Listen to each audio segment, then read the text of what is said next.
de los cuales 7 se lleva el Instituto Federal Electoral, el proceso en campaña, y en intercampaña se lleva todo. Por su respuesta, muchas gracias. Muchas gracias, diputado. Tiene la palabra licenciado Gamboa Chaván, hasta por 5 minutos para dar respuesta. Muchas gracias, presidente. Diputado González Roldán, muchas gracias por sus preguntas. Por supuesto que abordaré una a una de los temas y los cuestionamientos que hace. En principio, he de señalar que por la experiencia que tengo como funcionario electoral, conozco todo el país en esa actividad electoral. Recorrí las 32 entidades en distintas responsabilidades, a partir de reuniones regionales, a partir del ejercicio de estas nuevas atribuciones en materia del modelo de comunicación política que tiene el Instituto Federal Electoral. En fin, conozco la estructura del instituto y es una estructura, como usted lo menciona, profesional. El servicio profesional electoral constituye una estructura que a lo largo de los años, en realidad ahí se realizan las elecciones en México.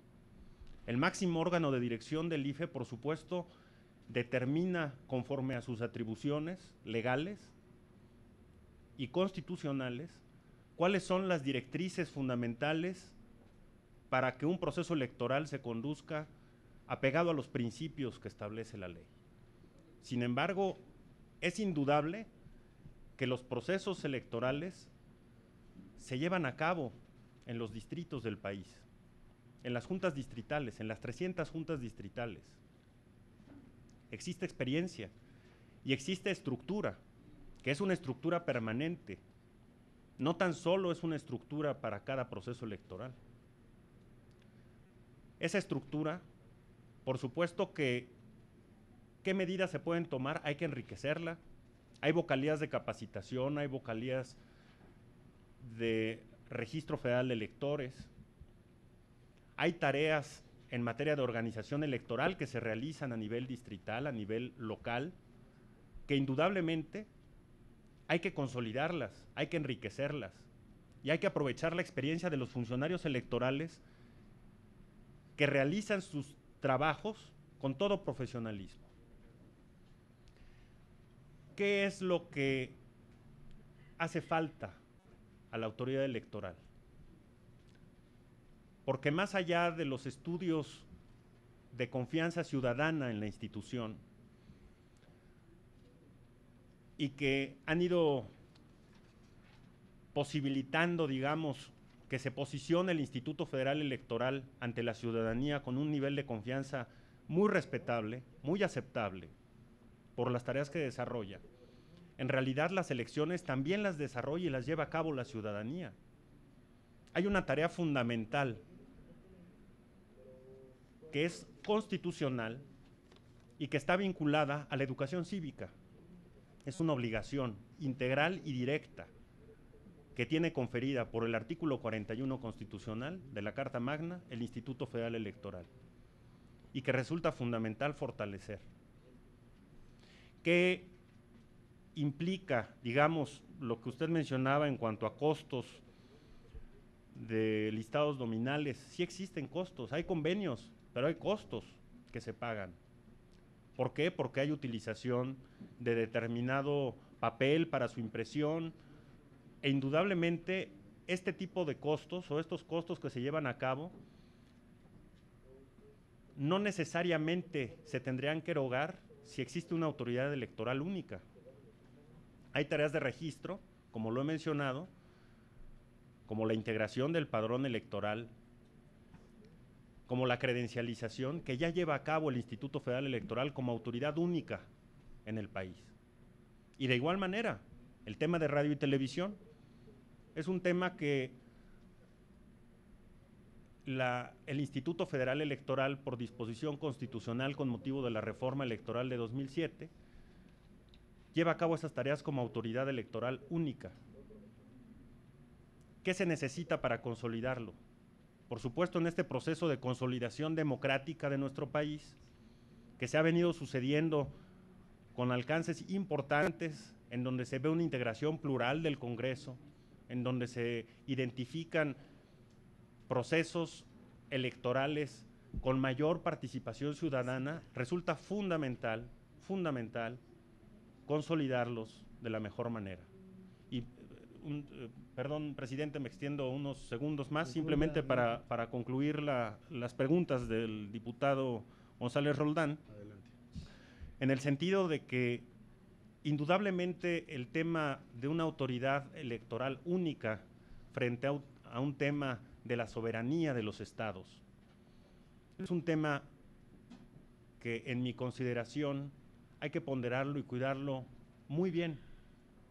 El tema de la distritación, por ejemplo, que en materia federal es urgente concretar, que la autoridad electoral hoy por hoy a nivel federal ya comenzó los trabajos mediante la propuesta que la Junta General Ejecutiva realizó para efecto de integrar un comité técnico y los criterios específicos de la redistritación a nivel federal.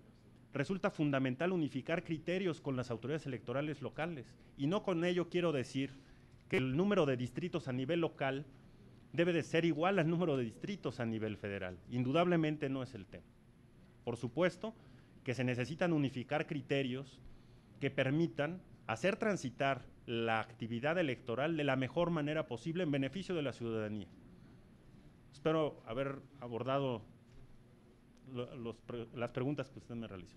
Gracias, licenciado Gamboa Chaván. Tiene el uso de la palabra nuestro compañero diputado Gerardo Villanueva, del Grupo Parlamentario del Movimiento Ciudadano, hasta por 2 minutos para formular sus preguntas. Muchas gracias, diputado presidente.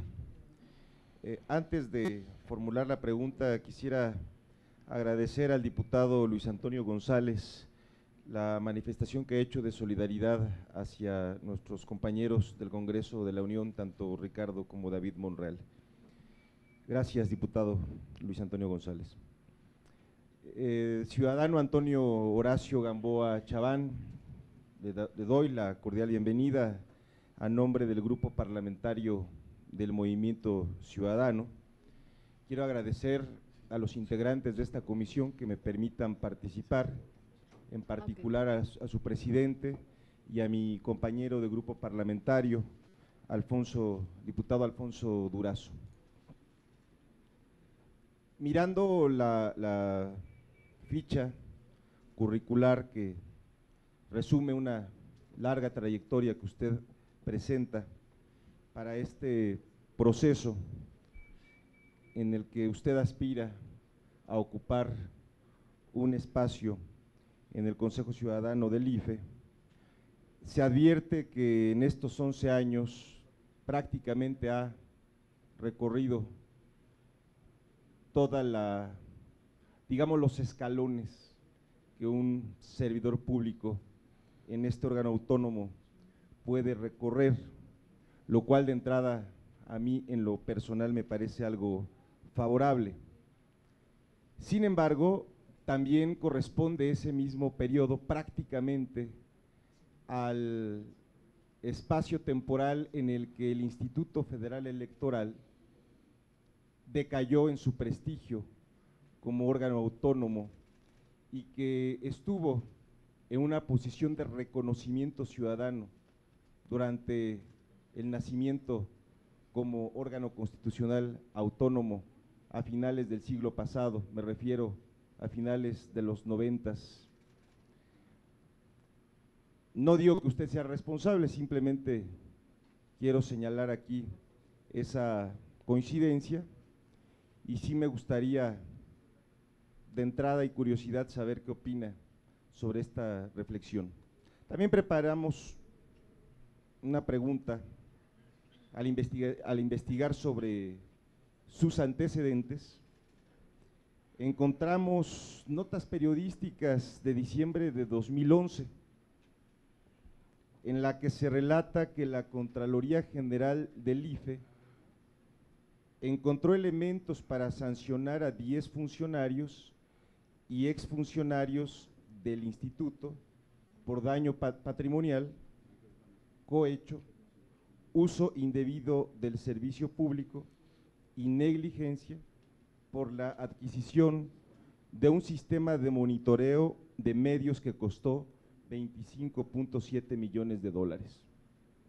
De acuerdo a la acusación de la Contraloría, los involucrados, entre los que se le menciona a usted, durante su encargo como director ejecutivo de prerrogativas a partidos políticos, no pudieron acreditar la recepción de 6 servidores para servicios de cómputo, 30 computadoras personales y 7 racks con un valor de 32 millones de pesos en 2008. La determinación se derivó de 10 denuncias promovidas por la Auditoría Superior de la Federación. No tenemos la información suficiente para hacer un juicio respecto a su responsabilidad o no responsabilidad sobre estos hechos, materia de la nota de la que hago alusión. Ni está en nuestro ánimo como diputados del Movimiento Ciudadano incomodarlo, al contrario, queremos que nos aclare este pasaje que nos parece importante que se nos explique cómo acabó esa investigación, si es cierta o no de entrada esta información, qué argumentos utilizó para su defensa, cuál fue el desenlace del asunto. Tenemos esa duda y es una pregunta muy particular que sí, la verdad, nos pone en una duda real con respecto a este proceso en el que usted tiene una legítima aspiración. Por otro lado, y no sé cuánto tiempo me quede, pero seré brevísimo, una encuesta publicada en el diario El Universal, unos días antes de la elección federal del año pasado, se presentó el dato de que el 71% de los ciudadanos consideraban posible un fraude electoral. Ese mismo año, el informe presentado por Latino Barómetro afirmaba que el 62% de los ciudadanos creían que no se respetaba la ley que enmarca los comicios, y el mismo porcentaje piensa que esto se da porque no hay sanciones a quienes la vulneran. En este tenor, y tomando en cuenta que usted cuenta con una amplia trayectoria profesional en las entrañas del IFE, en el contexto de la actual y ya prolongada crisis del instituto, ¿cuál sería su diagnóstico o lectura general para explicar esta crisis de confianza ciudadana? ¿Por qué considera que usted podría ser parte de la solución? Yo le agradecería mucho las respuestas que dé a mis preguntas. La verdad es que con esta oportunidad que se me brinda quisiera formular más. No me convence a mí en lo personal el tema de buscar una autoridad electoral moderna. Creo que la ciudadanía aspira a que sea autónoma y ciudadana esta instancia tan importante para la democracia que no se acaba de construir en nuestro país. Muchas gracias y otra vez sea usted bienvenido y por sus respuestas gracias. Presidente, es cuanto. Muchas gracias, diputado Villanueva. Tiene el uso de la palabra el licenciado Gamboa Chaván hasta por 5 minutos para dar respuesta a las preguntas. Muchas gracias, presidente. Diputado Gerardo Villanueva, muchas gracias por sus preguntas. He de referir, precisamente como usted lo menciona, que a lo largo de casi 9 años trabajando para el Instituto Federal Electoral, por allá de 2002 inicié en una jefatura de departamento. Una jefatura de departamento que año, con el esfuerzo de mi trabajo, tuve oportunidad de ascender a una subdirección de área, posteriormente a una dirección de área, ya en el área administrativa, fui director de Recursos Materiales y Servicios del IFE. De manera posterior fui invitado como coordinador de asesores del secretario ejecutivo. Me desempeñé como presidente del Comité de Información casi por 2 años. Me encargué del área de transparencia, me encargué de la Dirección Ejecutiva de Administración y tuve bajo mi responsabilidad, por decisión unánime del Consejo General, en el mes de noviembre de 2008, la Dirección Ejecutiva de Prerrogativas y Partidos Políticos, que por supuesto me dio la oportunidad y el privilegio de pertenecer a la Junta General Ejecutiva y fungir en consecuencia como secretario técnico del Comité de Radio y Televisión del IFE. En medio de estas tareas, de estas responsabilidades, indudablemente participé en muchos órganos colegiados, como secretario técnico, como presidente, llevando a cabo tareas de seguimiento, de coordinación, a lo largo y ancho del país, o directamente en oficinas centrales del IFE. Participé en consecuencia, de manera directa o indirecta, en más de 1000 resoluciones, de distinta índole, de distinto nivel y responsabilidad. Una de esas determinaciones, por supuesto, fue, como resultado de la reforma electoral de 2008, la encomienda que tuve en primer lugar como director ejecutivo de Prerrogativas y Partidos Políticos, de echar a andar el sistema de monitoreo del IFE, como parte de este nuevo modelo de comunicación política. El instituto, por supuesto, con la participación de distintos órganos colegiados, de distinto nivel, responsabilidad, con la participación de los partidos políticos y con el más amplio consenso, llevó a cabo la adquisición de este sistema de monitoreo que refiere, y por supuesto que refiere la nota. Fue exitoso en 2009, que fue el primer proceso electoral federal en el cual se implementó, y se implementó en más de 30 procesos electorales estando bajo mi responsabilidad a nivel local. Administrar los tiempos del Estado en radio y televisión, que implica nada más y nada menos que la tarea de llevar a cabo en procesos electorales, a partir del inicio de la precampaña y hasta el día de la jornada electoral, la administración de 96 impactos diarios en cada una de las radiodifusoras y televisoras del país. Dependiendo del proceso electoral, más de 30 millones de impactos. Más de 30 millones de impactos. Y que no tan solo había que pautarlos, había que monitorearlos. Con un sistema de monitoreo de este nivel, de esta complejidad y de este costo, indudablemente, se presentaron observaciones en cuanto a la implementación, desde el punto de vista administrativo, desde el punto de vista operativo, mismas que, estando yo en el cargo, fueron solventadas. Y fueron solventadas ante la Auditoría Superior de la Federación y otras instancias. Indudablemente, constituye hoy por hoy todo un reto el permitir que la ciudadanía esté debidamente informada a través de estos espacios, a través de este modelo de comunicación política. Pero implementarlo, ya iniciado el proceso electoral de 2009, pues estoy hablando del mes de noviembre de 2008, y de frente a la elección de julio de 2009, constituyó todo un reto. Por supuesto, un reconocimiento a todas las áreas que de manera central y de manera desconcentrada llevaron a cabo esa implementación, porque no es tarea de una sola persona. ¿Y qué implicaciones tuvo? De acuerdo a lo que refiere la nota, es falso. No hubo ningún procedimiento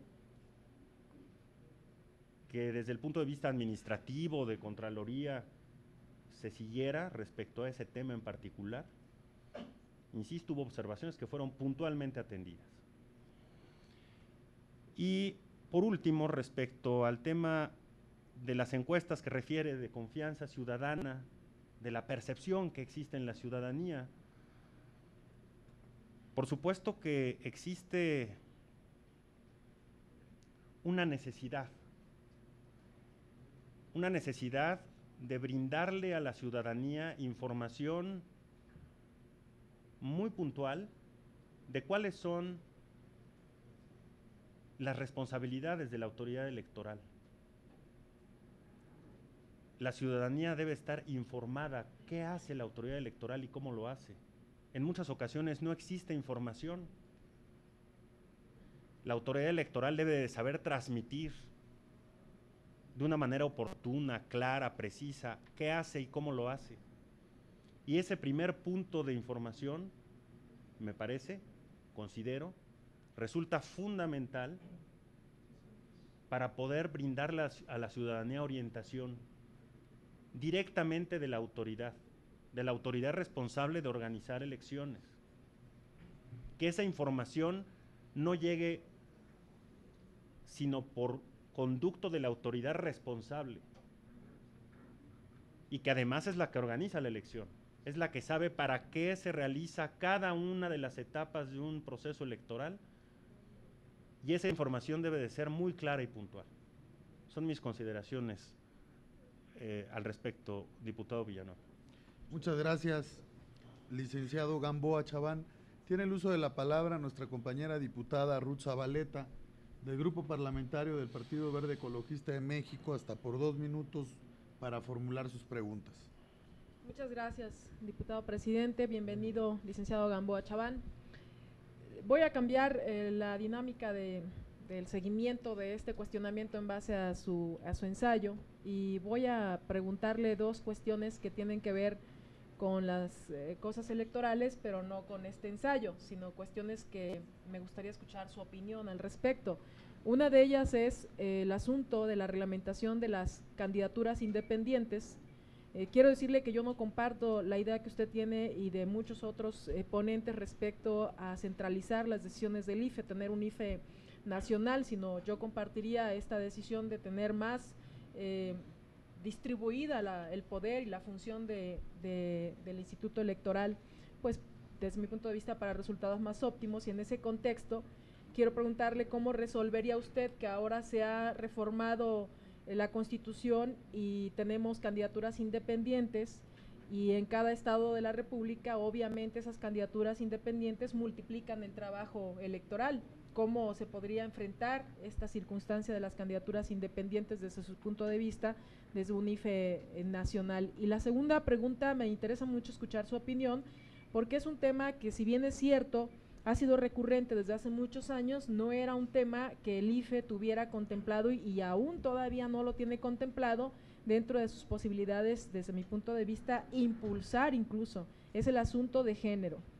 Y se lo digo de esta forma porque el asunto de género tiene que ver con las cuotas que están beneficiando a las mujeres, y que hoy esta Cámara de Diputados tiene el beneficio, a partir de una constitución de casi el 38% de mujeres, de una sentencia que emitió el Tribunal Electoral Federal el día 11 de noviembre del 2011, para que hubiera obligatoriedad de los partidos en las listas federales para el 40% por las 2 vías obligatorias para la cuestión de género, y en el caso de las mujeres fuera incluso titular y suplente mujer. En el caso de lo que a mí me interesa escuchar de usted, porque precisamente hay estados de la República como Oaxaca, que algunos municipios de usos y costumbres incluso no solamente no dejan a las mujeres ser candidatas, sino no las dejan votar. ¿Qué opina respecto a esta obligatoriedad? ¿Tendría que ser establecida en la norma constitucional que fuera el 40% no solo a nivel federal, sino de los estados? ¿Y cómo impulsaría usted la posibilidad de que en todos los estados se generara una cultura, principalmente estos a donde no les dejan votar todavía a las mujeres, una cultura para incluir la participación mayoritaria o la participación igualitaria de las mujeres en términos del contexto de la ya participación de los hombres? Por sus respuestas, muchas gracias. Muchas gracias, diputada Zabaleta. Tiene el uso de la palabra hasta por 5 minutos, licenciado Gamboa Chaván. Muchas gracias, presidente. Diputada Ruth Zabaleta, muchas gracias por sus preguntas. Indudablemente, los 2 temas que aborda son apasionantes y merecen un análisis de mucha profundidad. En primer lugar, el tema de las candidaturas independientes, de frente simplemente al tema del financiamiento público, a los límites de financiamiento privado, al tema de la fiscalización de los recursos, requiere de un análisis que hoy por hoy, en este proceso de consolidación de democracia, en este ejercicio de atribuciones, me refiero a la materia federal, de la autoridad electoral en estos temas específicos que he referido, aún requiere de una consolidación y de un avance que frente a las candidaturas independientes, mi convicción es que aún no estamos todavía preparados para enfrentar. Se necesita, por supuesto, y se requieren de muchos mecanismos que la ley debiera contemplar con la finalidad de que el financiamiento y en general las prerrogativas que gozan los partidos políticos, un candidato que no es postulado por un partido político para ocupar un cargo de elección popular, es decir, un llamado candidato independiente, un candidato ciudadano, indudablemente goce de prerrogativas que la autoridad electoral le dé y que no por ese hecho rompa un principio de equidad respecto de los contendientes que son postulados por partidos políticos. Se requiere un análisis a conciencia y se requiere de identificar cuáles serían los mejores mecanismos para que esos principios o ese principio de equidad prevalezca frente a todos los participantes y contendientes a un cargo determinado de elección popular. Por supuesto, y con mayor profundidad y con mucho cuidado, el tema de la fiscalización de los recursos. Porque la fiscalización de los recursos, tratándose de una candidatura independiente, por supuesto que identifica hoy por hoy la necesidad de otro tipo de autoridad fiscalizadora. Si bien tiene atribuciones la autoridad fiscalizadora hoy por hoy, ya la unidad de fiscalización de los recursos de los partidos políticos, como unidad técnica que permite no tener secreto bancario, acceder a las cuentas bancarias, a los movimientos, a triangulaciones, a identificar movimientos de empresas mercantiles, en fin, una serie de información que permita llegarle a la autoridad que resuelve cualquier tipo de elemento que le permita resolver objetivamente un procedimiento en materia de fiscalización. Hablar de una candidatura ciudadana identifica múltiples problemas que hoy no están resueltos. Por otro lado, el tema de género. Recuerdo muy bien, ejerciendo el cargo de director ejecutivo en el IFE, que sostuve reuniones con grupos de mujeres, no una, muchas ocasiones, de frente a las elecciones federales de 2009. Recuerdo muy bien que un grupo de mujeres se acercó a la dirección ejecutiva, entonces a mi cargo, con la finalidad de solicitarme que como área responsable del registro de los candidatos, de frente a hacerle llegar esa información al Consejo General para determinar ese registro, salvaguardara que el porcentaje, de frente a las posibles sustituciones que se llegan a dar, no se viera vulnerado. Mi convicción, en principio, es que no debiera de existir una norma que esté identificando la necesidad de cubrir una cuota de género. Tendría que cumplirse per se. Sin embargo, en este proceso de construcción democrática en el que se encuentra nuestro país, se hace indispensable, y por supuesto que el hecho de que la suplencia en una candidatura también sea del mismo género, cubriendo ese porcentaje que establece la norma, indudablemente, es un tema fundamental para privilegiar una integración que permita, en un órgano como es esta soberanía, llevar a cabo procesos identificados con la integración de la población en general, inclusive. Los porcentajes de la población son muy similares en cuanto a el género hombre-mujer, y no tendría por qué haber esa diferencia. Un avance fundamental de la reforma electoral de 2007-2008, la constitucional y legal respectivamente, está identificado, por supuesto, fundamentalmente con el financiamiento que obliga a los partidos políticos a que por lo menos el 2% se lleve a cabo para actividades vinculadas al liderazgo de las mujeres. El porcentaje parece mínimo, sin embargo, resulta fundamental también identificar que en cualquier orden a nivel federal, estatal o municipal, el ejercicio de los cargos públicos debe privilegiar también un equilibrio en mejores condiciones para el liderazgo de las mujeres. Esa es mi convicción y esa es mi respuesta, diputada Zabaleta. Muchas gracias por sus comentarios, licenciado Gamboa Chabán. Tiene el uso de la palabra nuestro compañero diputado José Luis Muñoz Soria, del Grupo Parlamentario del Partido de la Revolución Democrática, hasta por 2 minutos. Muchas gracias, diputado presidente. Ciudadano Gamboa Chabán, bienvenido, muy buenas tardes. Voy a ser muy rápido en mis preguntas. ¿Qué hace usted actualmente? ¿Sí? En el abril de 2011 dejó de trabajar en el IFE, después de 9 años de una labor ahí. Y dos, usted mencionó a propósito de la pregunta del diputado Villanueva y del cuestionamiento que él planteaba que todo había sido solventado. ¿Es la auditoría o son las instancias facultadas para ello quienes lo deciden? Pero como lo que estamos haciendo aquí es tratando de ubicar a la mejor personalidad para que con su capacidad y su honestidad nos vuelva lo que queremos muchos de nosotros, la credibilidad en el IFE. Pero los resultados de las auditorías, de la Auditoría Superior de la Federación, a la cuenta pública del 2009, 2010 y 2011 son en sentido negativo. ¿Sí? Y entonces son los años que usted estuvo al frente de esa dirección. Y en los 3 años sale negativo. Es una situación recurrente. Entonces, a muchos de nosotros esa cuestión nos genera desconfianza, se lo digo sinceramente. ¿Tiene usted esa información de cuáles fueron los resultados de la auditoría, de esas auditorías de la cuenta pública 2009, 10 y 11, sobre que no se cumplieron las señales que se iban a monitorear? ¿La tiene? ¿Y qué fue lo que hizo, puesto que usted estaba al frente de esa dirección? Por sus respuestas, muchas gracias. Muchas gracias, diputado Muñoz Soria.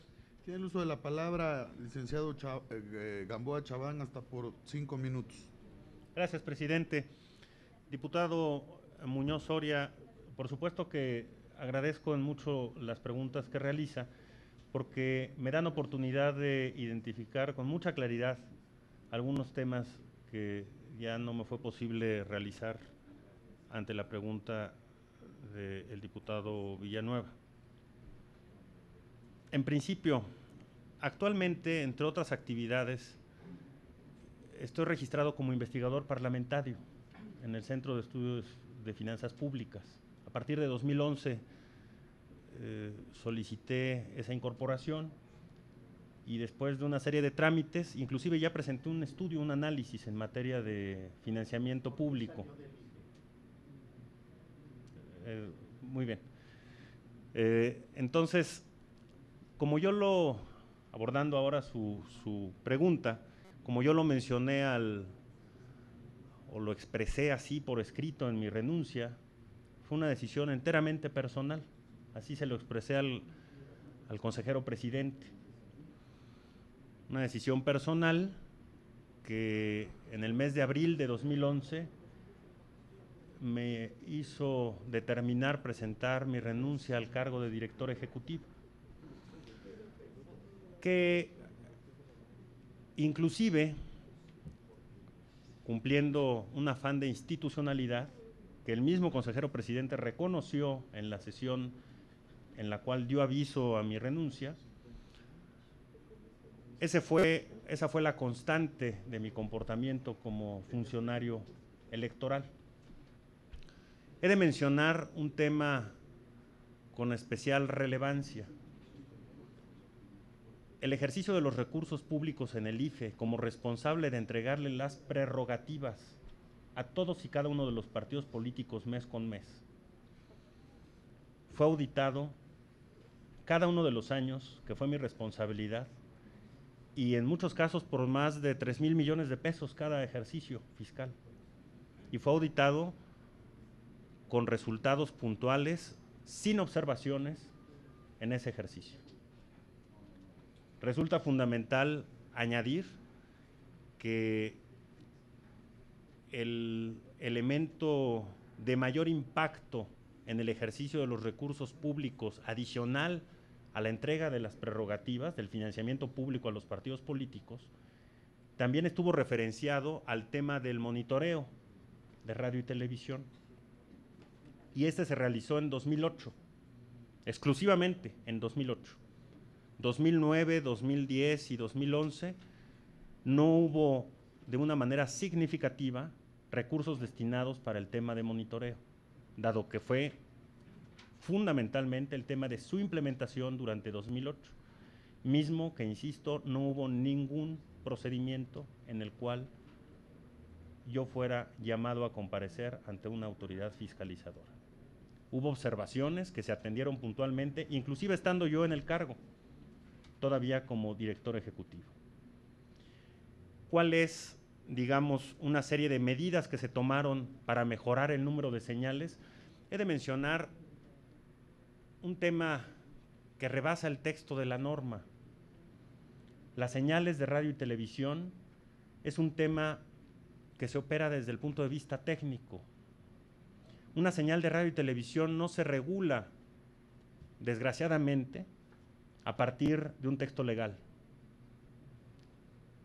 El alcance y la cobertura que tiene una señal de radio y televisión depende de múltiples factores. Depende de la infraestructura que tenga la radiodifusora y la televisora, así declarados ante la autoridad competente. Depende inclusive de aspectos meteorológicos. Si existe una fuerte tormenta, es probable que la señal de radio pierda su potencia. Y ante circunstancias como esas, es probable que una señal de radio o una señal de televisión involucren 2 o más entidades en su transmisión. Una entidad puede tener un proceso electoral y la otra no, o viceversa. La señal desde donde se genera una señal de radio indudablemente puede estar inmersa en un proceso electoral y la señal puede llegar a cubrir más allá de esa entidad por una circunstancia que va más allá del texto de la norma. Este tipo de aspectos, de factores y un informe puntual de mejoras al sistema de monitoreo, estando yo en el ejercicio como director ejecutivo, le informé al secretario ejecutivo, como secretario del Consejo, esa serie de medidas, documento que fue presentado por el secretario ejecutivo ante el Consejo General y que fue discutido ampliamente entre los partidos políticos que se sientan en la mesa. ¿Cuál fue el resultado de estas mejoras? En principio, de decir, y también como un reconocimiento, ¿por qué no decirlo?, a la industria de la radio y la televisión, que durante 2009 el porcentaje en el cumplimiento de la transmisión de los promocionales de radio y televisión fue alrededor del 96% de cumplimiento, muy alto.